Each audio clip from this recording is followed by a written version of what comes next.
Hey guys, Will here. So SIMUCUBE have just announced their new ActivePedal Pro. Now this guy comes in significantly cheaper than the original ActivePedal, but also does have more limited functionality than the original one did as well. So what we're going to be doing in today's video is a cross comparison directly between the two of them to figure out which one is the better deal and which one might be more suitable for your sim rig. So let's dive in.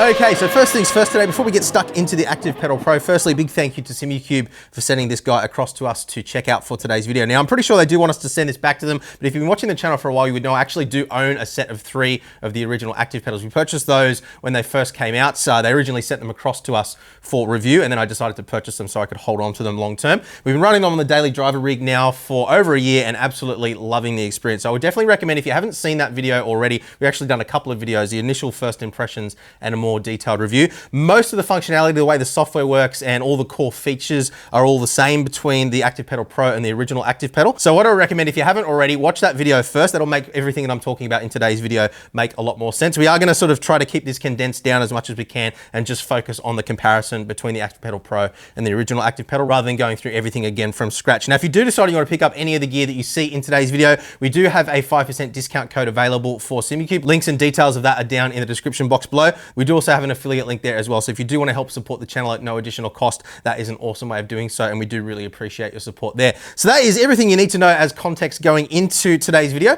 Let's dive in now and talk about some pricing information on this pedal. As I said, it is significantly cheaper than the original ActivePedal was, but it is more limited in functionality as well. So price-wise, €1,402 excluding VAT for the new ActivePedal Pro. Obviously, you will want to just check local taxes. There are a few resellers as well, which may well end up being significantly cheaper in your area once you factor in import duties, taxes, and whatnot. So make sure you do shop around there. Of course, consider the 5% discount code as well. That might save you a little bit of cash. So that price there, €1,402, is without the hub. So if you don't already own that link hub, you will need to purchase the pedal with the hub, and the price then comes in at €1,483. So still much cheaper than the original ActivePedal was, but still a pretty expensive piece of kit. There's no denying that at all. The original ActivePedal did come with a 5-year manufacturer warranty, whereas the ActivePedal Pro does only come with 2 years. Now, obviously your local consumer protection laws may overrule that anyway, but just an important thing to be aware of there, because it is a very expensive piece of equipment. Obviously you don't want to be paying to replace it if it fails prematurely. So just be aware of that too. Now, in terms of feature sets, what are you actually getting for the money here? The naming at this point in time that we're recording the video, at least, is a little bit confusing, because you'd think when they add Pro onto the end of the name, it would actually be better than the original. It's actually the opposite. It is a little bit more limited than the original pedal was. Now, there is talk of them potentially renaming the original pedal. I'm not sure exactly what their plans are there yet. They may end up following a similar naming convention to what they do with their wheelbases, for example, but hopefully there'll be a little bit more clarity on that once the product launches officially. But yeah, just so you guys are aware that even though it is named Pro, it does sit below the original ActivePedal in terms of feature set, but obviously the price is lower as well. So let's go through the specs now side by side and talk about how that actually influences the driving experience. So the most significant difference between the two is the maximum pedal force. Now, with the original ActivePedal, the maximum pedal force in high force mode was 150 kilograms. That jumped down to 120 kilograms in low force mode. Most people end up running high force mode anyway, and if you want to understand more about that configuration, again, you can check out our full review of the ActivePedal. Now, with the ActivePedal Pro, that maximum pedal force is stepped down to 110 kilograms. Now, that might sound like an awful lot. You've heard me say in a lot of my pedal review videos that I don't normally brake with a force more than about sort of 70 or 80 kilograms. But with the ActivePedal specifically, it's important to understand that this pedal force is the maximum capacity that the pedal actually has to fight against what you're doing and provide feedback. So what that means in a practical sense is that the combined force between you pushing into the pedal for braking and the pedal fighting back against you can't be greater than that maximum force level. So I just wanted to explain that because it is a little bit confusing compared to conventional load cell pedals, where often the pedal rating is kind of tied to the rating of the load cell. Now, just with regards to the load cell, if I spin the ActivePedal Pro around, you can see the load cell just here. Now, this is a conventional sort of strain gauge. You've got the strain gauge sitting in the middle here. You've got the 2 little lobes here, and as you push into the pedal, those 2 lobes compress ever so slightly. That slight compression there, or slight deflection in the metal, is what is measured as the amount of force being applied to the pedal, and then that is interpreted as your braking pressure inside the game. Now, if we have another quick look at the original ActivePedal, even though the back end of the load cell here is a little bit different, you can see the actual design of the load cell itself does appear to be identical. Now, they never actually advertised the rating of the load cell on these pedals, but I can tell you that I can put in well beyond that 110 kilograms of force into the pedal, and it does still measure the input. So you're certainly not limited by the capacity of the load cell. You're not going to end up oversaturating the load cell with braking pressure. So you're probably wondering now, what is the practical difference between that 150 kilogram limit on the ActivePedal and the 110 kilogram limit on the ActivePedal Pro? Now, I can tell you, in terms of the actual driving experience, I did test this across a number of different scenarios, both as a throttle, a brake, and a clutch. And there are a couple of things that I was testing for specifically here. Obviously, I wanted to see whether there was any difference in the mechanical feel overall. And the way I set this up on my rig, as you can see here, is I had my two original active pedals. I took my clutch off, and then I set this guy up next to it in the clutch position. And then I was able to, through the software, configure either my original ActivePedal or the ActivePedal Pro to be my brake. So I could quickly switch between the two of them and literally just move my foot across one pedal to test back to back, side by side. And yeah, just really feel at an instant what the differences between the two were. And I can tell you, at my settings that I run here, all the little nuances that we mentioned in the original ActivePedal review are all still here as well. That slight graininess that you feel underfoot as you go through the travel is unfortunately still there as well. That is one thing that I was hoping might have been mitigated or removed completely with the new pedal, but it is still there. But particularly if you're considering buying one of these to use as a throttle pedal, I do think that it is an important consideration. I always say in these review videos, it's not really something that you notice when you're driving. And I know that that does sound like a bit of a cop-out in these videos sometimes.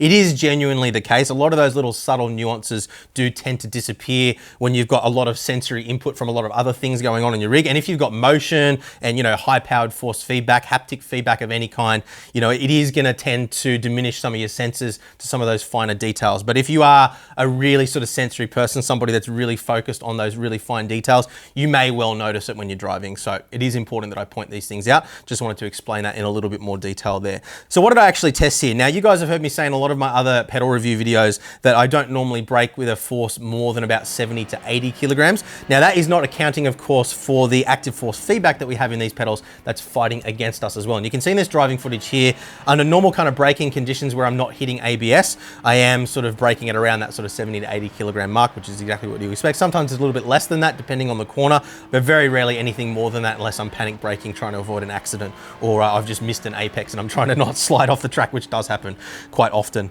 But look, I am quite a heavy braker and I never come anywhere close to that 110 kilogram limit, even with the ABS fighting against me. Now, I am physically able to exceed that 110 kilogram limit. I'm able to put in about 130 kilograms of force if I push as hard as I possibly can. And I did actually test it. I drove down a straight and then just slammed the brakes on as hard as I possibly could, simply just to see what would happen, see what happens when we exceed that 110 kilogram limit. And look, I actually couldn't feel anything significant going on in the pedal at all. I thought that maybe it would just lock up or overload, or maybe it would just release completely.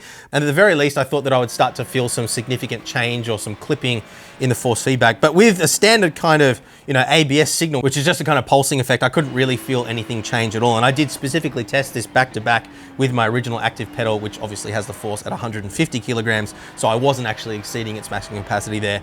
And I genuinely couldn't feel any difference between the two.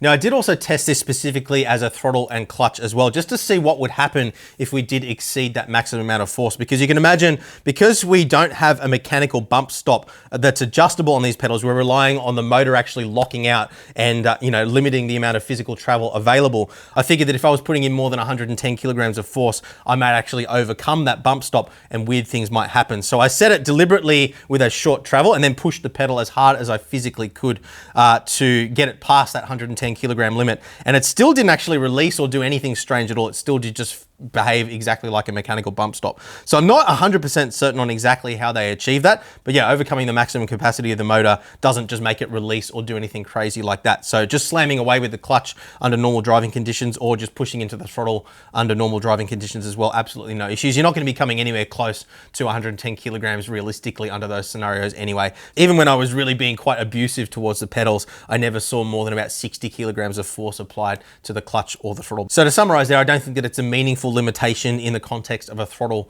or a clutch pedal, and most likely not a limitation that people are going to be hitting using this as a brake either. So next up we have maximum pedal travel. Now the difference between the two is a lot less here than it was with the maximum pedal force. With the original ActivePedal you had 79 millimeters or 62 millimeters depending on whether you're in high force or medium force mode, and again you can check out our original review for a breakdown and explanation of the difference between those two modes. On the ActivePedal Pro you only have one mode and the maximum amount of travel available is 74 millimeters, so 5 millimeters less than what we had on the ActivePedal.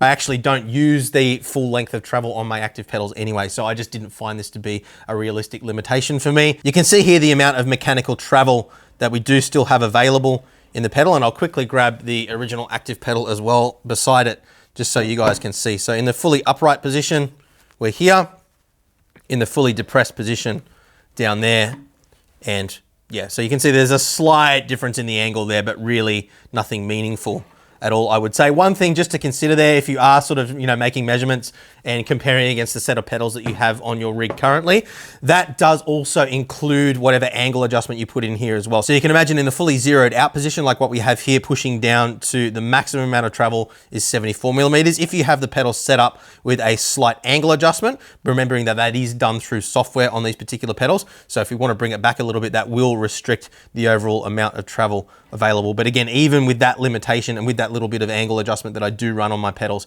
I still don't come anywhere close to maxing it out, so just not really an issue. One thing I will just mention in terms of adjustment and pedal orientation here is that they have said specifically that they don't recommend inverting these pedals. Now there were two reasons that they gave for that. First reason was that they did observe some grease leakage apparently when the pedals were oriented upside down, so that does sound pretty significant. The other thing is that unlike with the original ActivePedals, you don't have the ability to adjust the length of the rod here. Again, you can check out our full ActivePedal review for a breakdown of how that works, but there is no length adjustment available on the ActivePedal Pro. Now, in terms of the pedal faces, you can see a pretty significant difference between the two here. The ActivePedal Pro having a larger face than what we had on the ActivePedal. You can see the ActivePedal had this nice cutout pattern here, which does actually feel quite nice underfoot. It gives a little bit more grip and very comfortable. I drive predominantly with socks on these days. On my daily driver rig, I do actually run aftermarket SIMUCUBE pads. I just run the default one on the clutch, and I have a slightly larger one with the same pattern on the brake, and then a smooth one for my throttle that slides nicely underfoot.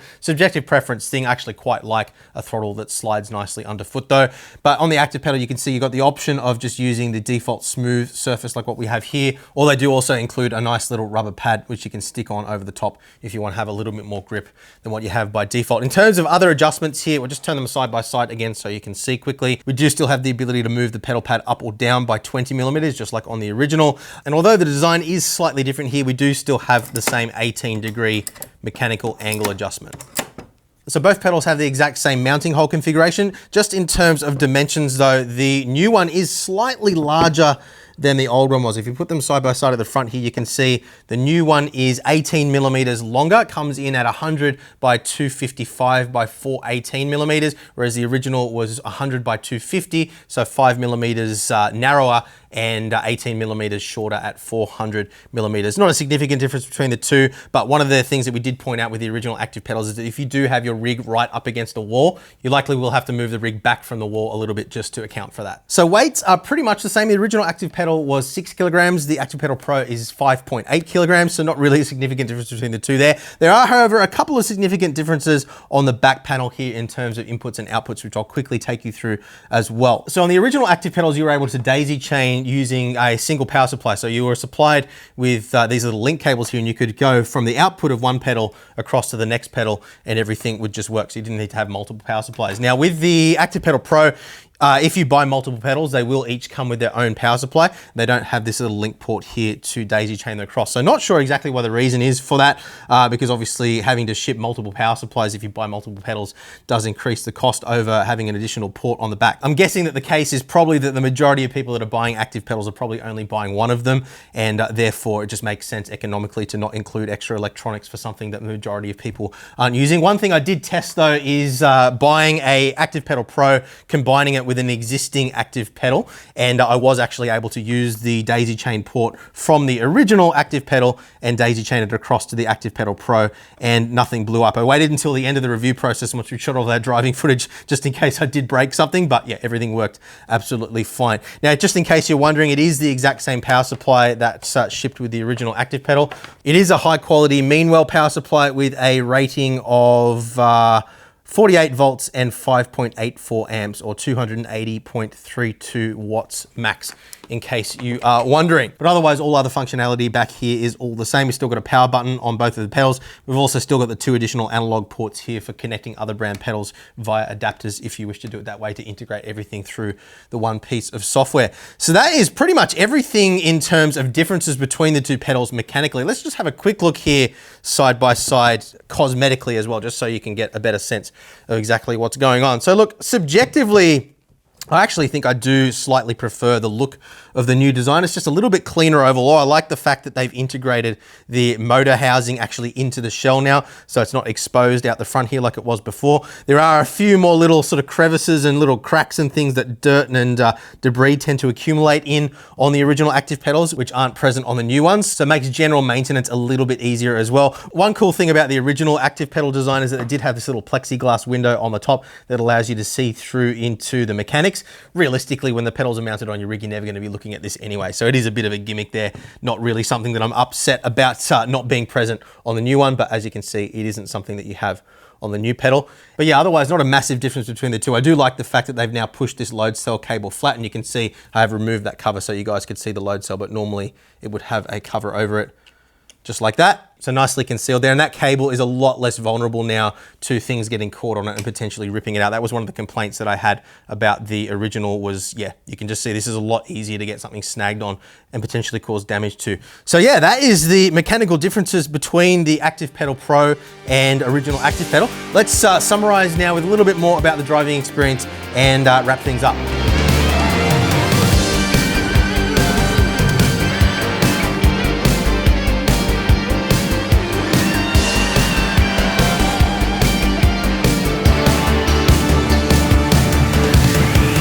So as I mentioned to you guys earlier, I've been driving with this pedal on my rig now for about a month, interchanging it back to back with the original ActivePedal. And look, honestly, I've not found a single scenario where this felt any different to me than what the original ActivePedal did. I've tried it as a throttle, a clutch, and a brake, obviously brake most often. And yeah, honestly, I just don't feel any difference at all with the settings that I run. Now, they have introduced a couple of new features since the original ActivePedal review. They now have a G-force simulation, as well as a couple other effects, which you can see here for some of the other pedals. Look, honestly, I tend to leave them off. I just like to run a little bit of engine vibration and traction control haptic feedback on my throttle pedal. I run the brake with just the ABS effect so that my sensors aren't being overloaded or muddied with other effects that aren't as important to driving. You can do things like if you're driving a non-ABS car, for example, you can actually have the pedal react and provide haptic feedback under brake lock conditions, for example, if you want to do that. So there is a lot of stuff that you can experiment with if you want to. Of course, I did experiment with all of that stuff as part of doing this review.